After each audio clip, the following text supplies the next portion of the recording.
یکم محرم الحرام ہے، اور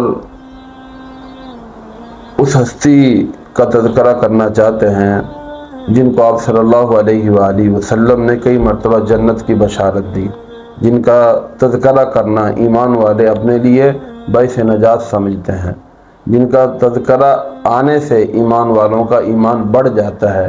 میری مراد سیدنا عمر فاروق رضی اللہ عنہ ہیں، جن کو اللہ تعالی نے حضور صلی اللہ علیہ وآلہ وسلم کی جھولی میں ڈالا ہے۔ آپ صلی اللہ علیہ وآلہ وسلم نے خود اللہ تعالیٰ سے مانگا ہے۔ جناب سیدنا عمر فاروق رضی اللہ عنہ وہ صحابی ہیں، قرآن پاک میں 17 مقامات ان کی تائید میں اترے ہیں۔ آپ صلی اللہ علیہ وآلہ وسلم نے فرمایا میرے بعد کوئی نبی ہوتا تو عمر نبی ہوتے۔ فرمایا اللہ تعالیٰ نے ان کی زبان پر اور ان کے دل پر حق کو جاری کر دیا ہے۔ یہ وہ صحابی ہیں جن کے وقت میں کوئی بندہ زکوٰۃ لینے والا نہیں تھا، کوئی کسی پر ظلم اور زیادتی نہیں کرتا تھا۔ جناب سیدنا عمر فاروق رضی اللہ عنہ وہ صحابی ہیں کہ جن کے اندر اتنا خوف خدا تھا، فرمایا کرتے تھے اگر دریائے دجلہ اور فرات کے کنارے پر بھی کوئی کتا پیاسا مر گیا تو عمر کو اس کا بھی حساب دینا پڑے گا۔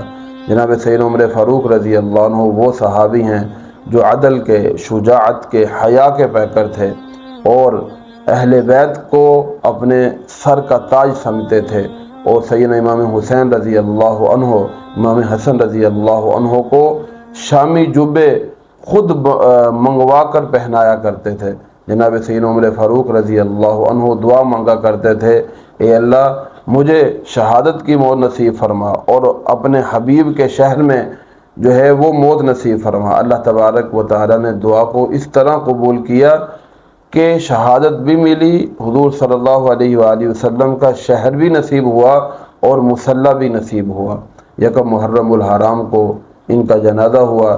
جناب سیدنا صہیب رومی رضی اللہ عنہ نے جنازہ پڑھایا، اور حضور صلی اللہ علیہ وآلہ وسلم کے قدموں میں 63 سال گزار کر مدفون ہوئے۔ اللہ تبارک و تعالی ہم سب کو جناب سیدنا عمر فاروق رضی اللہ عنہ کی سیرت، صورت اور اخلاق اپنانے کی توفیق عطا فرمائے۔